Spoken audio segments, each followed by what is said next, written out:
हज़रात मोहतरम, गाजा के लोगों के साथ धोखा किया जा रहा है। मैं आज आपको इस रिपोर्ट में बताने आया हूं गाजा में चल क्या रहा है। हारेट्स, सीधी खबर आपके सामने।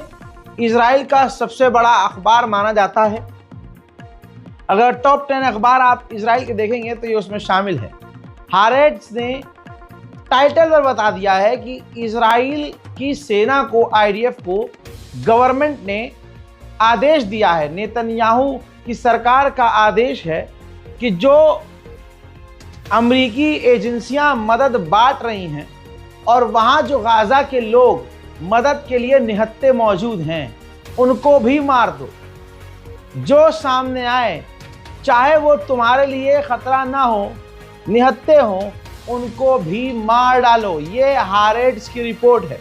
यानी खुल्लम ऐसा लग रहा है कि इजराइल जो कुत्ते की तरह ईरान से हारा है, अब उसका भी गुस्सा निहत्तों पर निकाल रहा है इजराइल। अब आप देख लीजिए ये वीडियो। जो मदद लेने के लिए आए हैं गाजा के लोग, उनके ऊपर इजराइल की फौज ने ओपन फायरिंग कर दी है। खुल्लम खुल्ला ये लगातार हो रहा है। पहले दाना डालते हैं, कैसे मारा जा रहा है, सोचिए कैसे मारा जा रहा है। दाना डालते हैं, भूखे लोग वहां पहुंचते हैं, इजराइल की मिलिट्री सबको गोली मारने की कोशिश करती है और ओपन फायर करती है। लेकिन उधर डोनाल्ड ट्रंप का कहना कुछ और है। डोनाल्ड ट्रंप ने कहा है कि अगले हफ्ते तक गाजा और इजराइल के बीच सीज फायर हो जाएगा। सुन लीजिए। I think it's close. I just spoke with some of the people involved. It's a terrible situation that's going Gaza. He's asking about, and we think within the next week we're going to get a ceasefire. अब देखिए, personally मैं तो Donald Trump पर भरोसा 1% भी नहीं करता हूं। मेरा मानना हमेशा ये होता है कि ये झूठ बोलता है और दुनिया इस बात को मानती है कि ट्रंप झूठ बोलता है। ऐसे में आपको लाइव एग्जाम्पल मिला है कि ईरान से डील की बातें करते करते ईरान पर ही ये हमला किया है इजराइल ने और अमेरिका ने मिलकर, जो अभी ये जंग हुई। तो ऐसे में हम कैसे मान ले कि ट्रंप सच बोल रहा है। इजराइल पागल हो गया है। अब बस ये समझ लीजिए, अपना ईगो शांत करने के लिए जो ईरान ने पिटाई लगाई है इजराइल की, वो गुस्सा सब का सब ऐसा लग रहा है गाजा के लोगों पर निकाल रहा है। इस मैप को देखिए, जो आपको रंगीन हिस्सा नजर आ रहा है, लाल रंग, इसको भूल जाइए। ये जो सफेद रंग जितना नजर आ रहा है, लगभग पूरे इस गाजा का 20%, सिर्फ ये सफेद हिस्सा सेफ है। इजराइल ने इस पूरे इलाके को खाली करने का आदेश दे दिया है। यानी जो एरिया आप सफेद सफेद देख रहे हैं, सिर्फ यहां पर खतरा नहीं है। हालांकि सच्चाई और कैरेक्टर यह है इजराइल का कि सेफ तो कुछ भी नहीं है उसकी नजर में।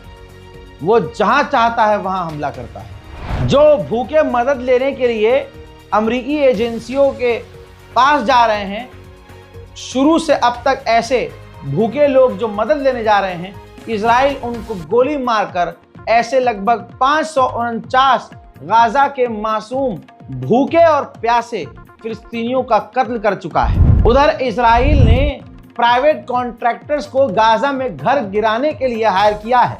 $1500 एक मकान को गिराने की कीमत अदा कर रहा है इजराइल खतरनाक बमबारी अभी भी गाजा पर कर रहा है।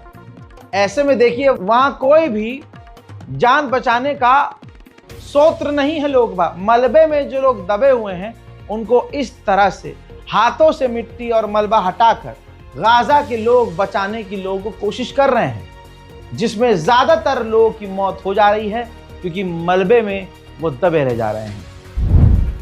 आपके सामने अब ये आंकड़ा रख रहा हूं मेरे दोस्तों। 628 दिन के इस नरसंहार में 56,331 लोगों की मौत हो चुकी है और 1,32,632 लोग घायल हैं। महिलाएं 12,400 मारी गई हैं और 18,860 बच्चे इजराइल के हमलों में शहीद हो गए हैं। इजराइल ने जबलिया मेन सिटी पर बमबारी की और इतने खतरनाक बम गिराए कि सब कुछ तबाह हो गया। मंजर आपके सामने है।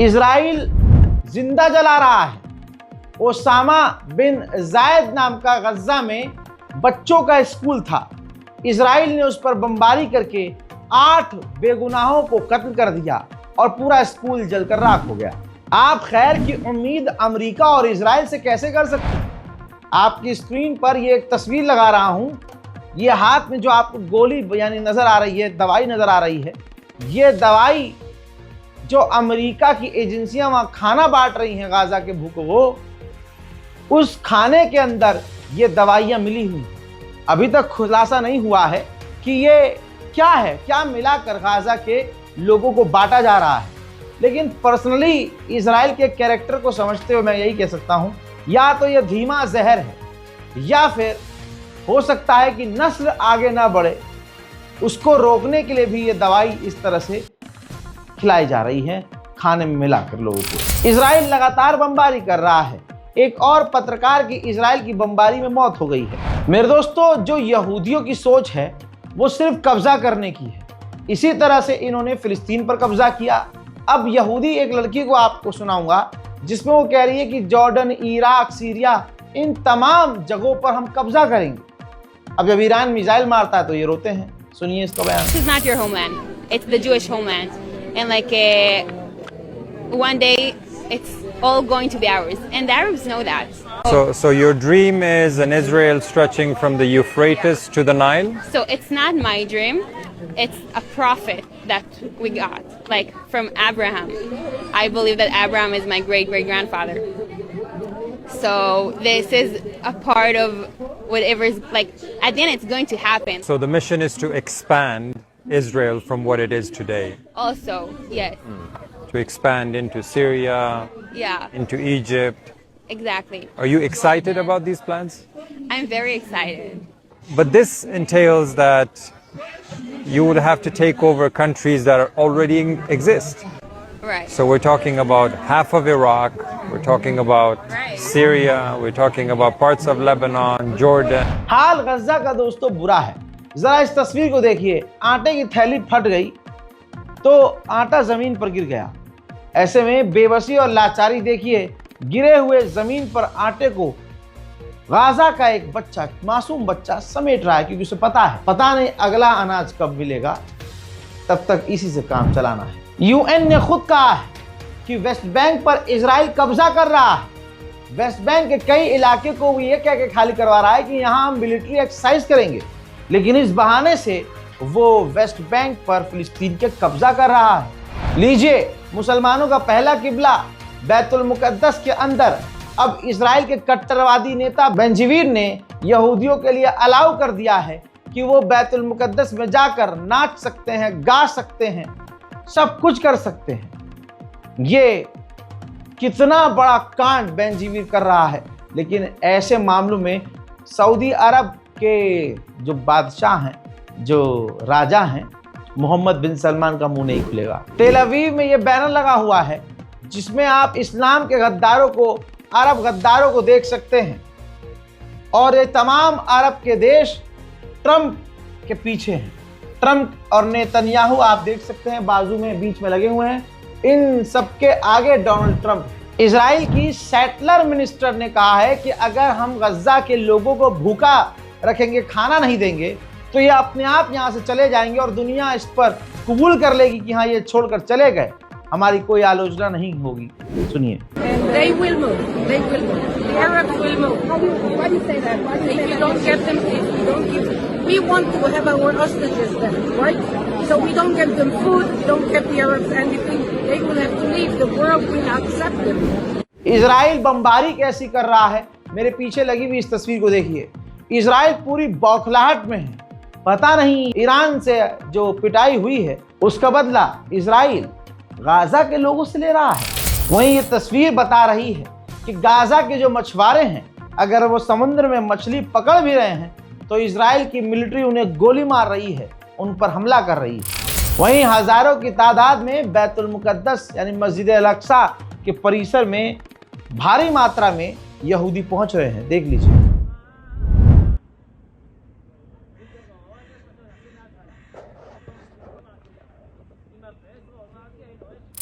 अब इजराइल की जो फौज है उनके घटियापन को ये देखिए।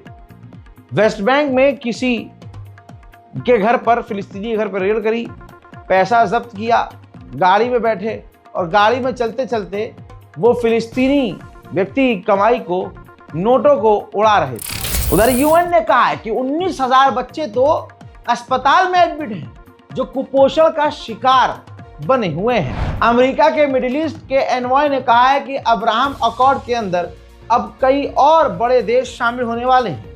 हजरात, अब्राहम अकॉर्ड वो एक एग्रीमेंट है जिसके अंतर्गत अरब देशों ने इजराइल को अपना बाप मान रखा है। अब ये नया नया कौन आया है जो 2 साल के नरसंहार के बावजूद इजराइल से दोस्ती कर रहा है और नॉर्मलाइजेशन कर रहा है। सोचिए, फिलिस्तीन के वेस्ट बैंक में इस 14 साल के बच्चे को आईडीएफ ने गोली मार के कत्ल कर दिया। आइए जरा इस तस्वीर को देखिए। अल शिफा हॉस्पिटल की बिल्डिंग आपको नजर आ रही होगी। इजराइल ने बमबारी करके अस्पताल को नष्ट कर दिया है। वहीं इजरायली सेटलर्स ने फिलिस्तीनियों के घरों और गाड़ियों पर हमला किया और यह हमला काफी बड़ा था, जिसमें 3 फिलिस्तीनियों की मौत भी हो गई और कई फिलिस्तीनी बुरी तरह से घायल भी हुए। बड़ी मुश्किल से गज्जा के अंदर कुछ मदद के ट्रक पहुंचे तो जरा तस्वीर देखिए। उफ, अल्लाह अकबर, इतना बुरा हाल है कि ट्रकों को लूट लिया गया है। मजमा आप देख रहे हैं। सोचिए, अगर इजराइल इनके ऊपर गोली मारता होगा, इन पर फायरिंग करता होगा तो हाल क्या होगा। अब यूएन ने जब खुद कह दिया है कि इजराइल भूख को हथियार बना रहा है तो जरा ये हाल भी देखिए। गाजा के अंदर सबसे बड़ा अब हथियार जो है भूख है। वहां के बच्चे, बूढ़े बुजुर्ग देखिए किस तरह से कतार में लगे हुए हैं और इनको सबको खाना नहीं मिल पाएगा। हर दिन वहां बच्चे भूखे और प्यासे सो रहे हैं। हज़रात मोहतरम, बात ये आई है तो आपके सामने ये प्रूफ मैं पेश कर ही चुका हूं कि आपने जो मदद भेजी उसके जरिए हमने आगे वो मदद भेजी है और हमने और भी इसके बाद कई मदद भेजी हैं। अब लिहाजा आपके सामने ये बारकोड हैं दोनों में से किसी का भी इस्तेमाल करके गाजा और फिलिस्तीन की मदद के लिए आप आगे आ सकते हैं ताकि हम गज्जा तक कुछ तो पहुंचा सके। जितनी ताकत है हम कम से कम उतना इस्तेमाल कर सके अपनी ताकत। हाल इतना बुरा है, देखिए मदद लेने पहुंचे थे। ये जो अमेरिका की एजेंसी खाना बांट रही है, ये बेचारे भूखे अपने परिवार बच्चों के लिए मदद लेने पहुंचे थे और उधर से इजराइल ने ओपन फायरिंग शुरू कर दी, जिससे बचने के लिए इन गाजा के लोगों को जमीन पर लेटना पड़ा। बेल्जियम इजराइल को हथियार बेचता है तो बेल्जियम में फिलिस्तीनी समर्थकों ने उस वेयर हाउस पर ढाबा बोल दिया। उस वेयर हाउस में बेल्जियम में घुस गए जिस वेयर हाउस में इजराइल को भेजे जाने वाले हथियार थे और उसके अंदर घुसकर उन्होंने भारी तबाही मचाई है। देखिए,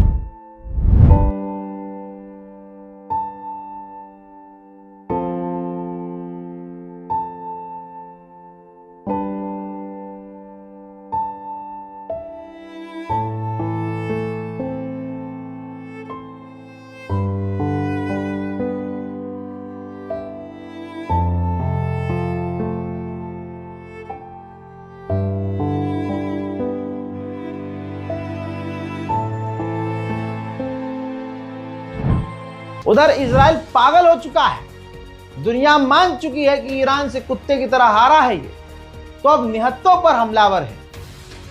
लेबनान पर उसने इतनी खतरनाक बमबारी की कि ऐसा लग रहा था कि पता नहीं इजराइल अब क्या करके मानेगा। चंद तस्वीर आपकी स्क्रीन पर है। अल्लाह अकबर, ये देखिए लेबनान पर कितने खौफनाक हमले इजराइल ने किए हैं। कहा जा रहा है कि कई जो लेबनीज लोग जो हैं मारे गए हैं और ये तब इजराइल ने किया है जब इजराइल कहता है कि हमारा लेबनान से सीज फायर है। खबर ये भी आ रही है कि सीरिया के राष्ट्रपति जोलानी और इजराइल के बीच डोनाल्ड ट्रंप एक बड़ी डील करवा सकते हैं। हमें तो पहले से पता है कि जोलानी अमेरिका और इजराइल का आदमी है। जो बंदे ने, मतलब आप ये सोच के देखिए, सारी दुनिया ईरान के साथ खड़ी, लेकिन इस इंसान ने, जोलानी ने, ईरान पर हुए हमले का विरोध तक नहीं किया। जोलानी तो खुद सबसे बड़ा गद्दार है। इजराइल ने खुद कंफर्म किया है पहली बार कि हम डायरेक्ट वहां की गवर्नमेंट से नॉर्मलाइजेशन के लिए डायरेक्ट बात कर रहे हैं। यह गाजा का हाल है। आप लोगों से गुजारिश है, इस वीडियो को भेजिए इधर उधर, शेयर कीजिए और उम्मत मुस्लिमा तक पैगाम दीजिए कि रज़ाग्राफी अनस्क्रिप्टेड पर जाइए, खबरें देखिए, चैनल को सब्सक्राइब कीजिए, क्योंकि ये एक चैनल आपके लिए जो जरूरी खबर है वो जरूर दिखाता है। जय हिंद।